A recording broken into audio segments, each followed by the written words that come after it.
একদমই সহজ না। তবে জীবন তো জীবনের গতিতেই চলবে। আমার নিজের জন্য আমাকে ভালো থাকতে হবে। আমার আ শেহজাদের জন্য আমাকে ভালো থাকতে হবে। এবং আমার বাবা-মা তারা তো আসলে কোনো কিছু থেকে আ ভালো না থাকার সে ব্যাপারটা ডিজার্ভ করে না। একমাত্র আমার জন্য যে তাদের ছোট মেয়ের জন্য তারা ভালো নেই সেটা আমি চাই না কখনো।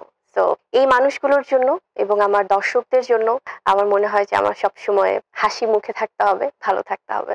তার আগ পর্যন্ত বা ওই সম্পর্কে জাম্প করা পর্যন্ত আপনি জানতেন যে সাকিব সিঙ্গেল? 100% সেও আপনাকে বলে নাই যে তার সঙ্গে অপু বিশ্বাসের সম্পর্ক আছে বা এরকম কোনো কিছু? একদমই না, একদমই না। সো আমি যদি এই এবং নট অনলি সে ভাই আমি ইন্টার করছি। নট হুম, অনলি সে আমি যেখানে শুটিং করছি যে টিমটা সেখানেও সবাই জানে যে মানে আমাকে এটলিস্ট আমি শুনেছি যে উনি সিঙ্গেল। যে আমি বুবলি এবং আমার জায়গা থেকে আমি যদি আমার ওভারঅল যেহেতু আপনি পয়েন্টটা একদম পয়েন্ট বাই পয়েন্ট আমরা যাচ্ছি ভাইয়া। সেখান থেকে আমাদের তো ১ম দেখাতেই আর প্রেম হয়ে যায়নি। না ডেফিনিটলি নট। এটা তো ইটস নট পসিবল। রাইট। ১ম অনেকের হয়, অনেকের হয়। আমি আমি এবং শাকিব খান আমার মতোই by the way. So love ঠিক এট আছে। First sight okay fine. এটা ভাইয়া খুব রেয়ার। আমার মনে হয় এটা শুধু কথাতেই সীমাবদ্ধ। ওকে বাংলা সিনেমাতে সম্ভব। যাই হোক ফাইন।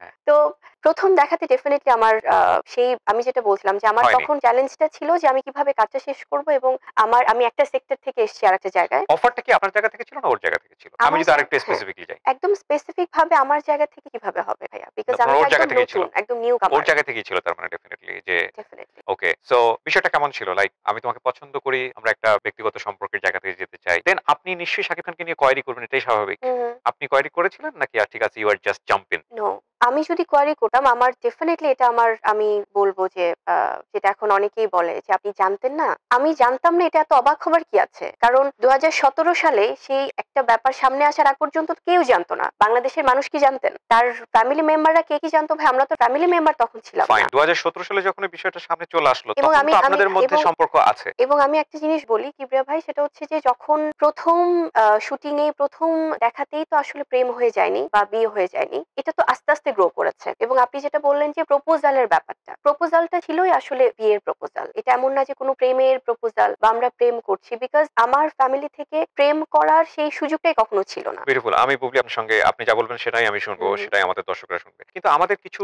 ওই যোগ বিয়োগের প্রশ্ন চলে হুম, আসে হুম, যাতে করে হুম, একটা বিস্তর আইডিয়া পাবে। আপনি খন্ড, খন্ড করে অনেক জায়গাতেই বলেছেন। বাট আমার মনে হয় যেভাবে আমরা হুম, ধারাবাহিকভাবে হুম, যাচ্ছি হুম, এটা বিস্তর আইডিয়া। ২০১৭ এর যে ঘটনাটা আপনি বললেন যখন আমাদের অপু বিশ্বাস এসে হুম, টেলিভিশনে হুম, হুম, যখন এক অর্থে বোমাই ফাটালেন আমরা হুম। বলব। তখন আপনাদের দুজনের সম্পর্কটা কি? সাকিব এবং আপনার সম্পর্কটা কি? এটা কি জাস্ট ব্যক্তিগত পর্যায়ে আছে নাকি আপনারা একটা কমিটমেন্ট দিয়ে বিয়ে শাদীর পর্যায়ে চলে গেছেন? আমাদের যে ব্যাপারটা ছিল ভাইয়া, আমি অনেক পরে ২০১৭ সালের কয়েকদিন আগে আমি ব্যাপারটা জানতে পেরেছি। হুম। যখন ওই ব্যাপারটা সবার সামনে আসার আগে, আমি কয়েকদিন আগে বিকজ তার আগে তো একটা গল্প বা একটা স্টোরি যখন সামনে আসে, তার পেছনে তো অনেক স্টোরি থাকে। যেটা হয়তো আমরা জানি না অনেকেই।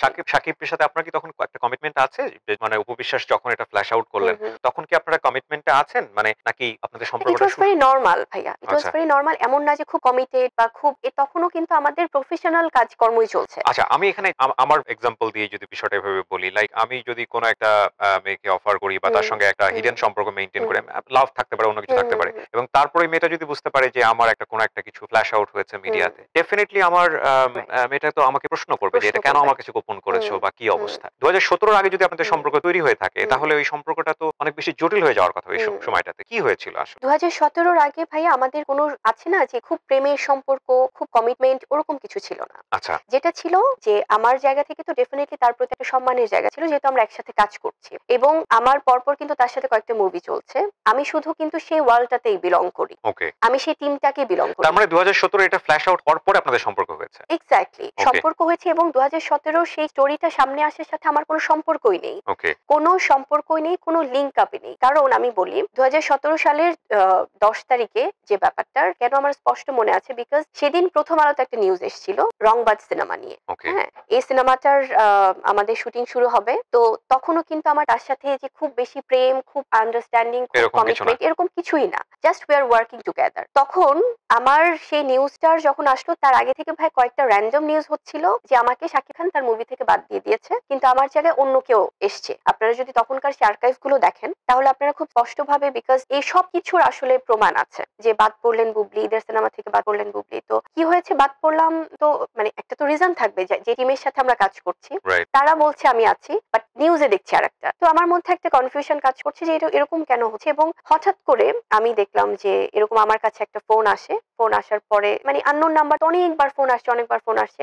আসার পরে দেখছি যে আসলে খুব মানে অন্যরকম ভাষাতে, মানে আছে না একটা মানুষ ফোন ধরেই তো আগে কথা বলে, আপনাকে আগে জিজ্ঞেস করবে ভাইয়া যে কি হয়েছে বা কি ব্যাপার, কিন্তু ফোন করেই আপনাকে হচ্ছে যে খুব ডিফারেন্ট ওয়েতে আপনাকে নানান ধরনের কথা বলছে। Male or female? Female definitely. এবং সেটা কে ছিলেন এটা আসলে সবাই জানে, এটা Okay. পরবর্তীতে এসছে। আমার পয়েন্টটা সেখানেই, যখন আপনি লাইভটা দেখলেন হুম। তখন তো আপনার জন্য এটা শকিং ছিল যে এত হুম। বড় একটা ঘটনা যেটা হুম। হাইড করে গেছে শাকিব খান, হুম। রাইট? হুম। আপনি কিভাবে নিলেন বিষয়টিকে? এটা যেটা হয়েছে ভাইয়া, আমার খুব একটা শকিং ব্যাপার আমার জন্য কেন ছিল না, বিকজ তখন তো আসলে এমন না যে আমাদের মধ্যে কোনো কমিটমেন্ট বা আমরা ম্যারিড বা কি হচ্ছে। আমার কোয়াক্টের কারো লাইফে এরকম ঘটনা সেটা হিডেন আছে না কি আছে হুম। সেটা আসলে থাকতেই পারে। ওকে হয়তো সে বলেনি, ওকে হ্যাঁ, বা হয়তো সে অনেকবার বলতে চেয়েছে, সে তার জায়গা থেকে হয়তো সে কমফোর্ট ফিল করেনি, এটা এটা তার ব্যক্তিগত ব্যাপার ভাইয়া। কিন্তু আমার কাছে অবাক লেগেছে যখন 2017 সালে সেই ব্যাপারটাতে একটা ইনভলভমেন্টে আমাকেও ইনভলভ করা হয়েছে। আমি জাস্ট আমার ইনভলভমেন্টের কথা বলছি যে আমার প্রথম আলোতে নিউজ আসলো কি আসলো না সেটা তো তাদের ব্যক্তি লাইফ না, সেটাতে কেন কাউন্টার দিতে বলা হলো। যদি সেখানকার ফোন রেকর্ড গুলো বের করা হয় তাহলে এটা ইজিলি বের হবে যে প্রথম আলোতে আমাকে ওই নিউজটার পরিপ্রেক্ষিতে কেন শাকিব খানকে আরেকটা কাউন্টার নিউজ করতে বলা হলো, যে ওই নিউজ যদি না হয় তাহলে আমি লাইভে যাচ্ছি, ওকে আমি এখনই কোনো চ্যানেলে যাচ্ছি, আমি এক্ষুনি এখন বাচ্চার বিষয়টা সামনে আসছে, সেটা কনভারসেশনটা সবাই এটা ফোন যদি রেকর্ড বের করা হয় সেটা পাবে।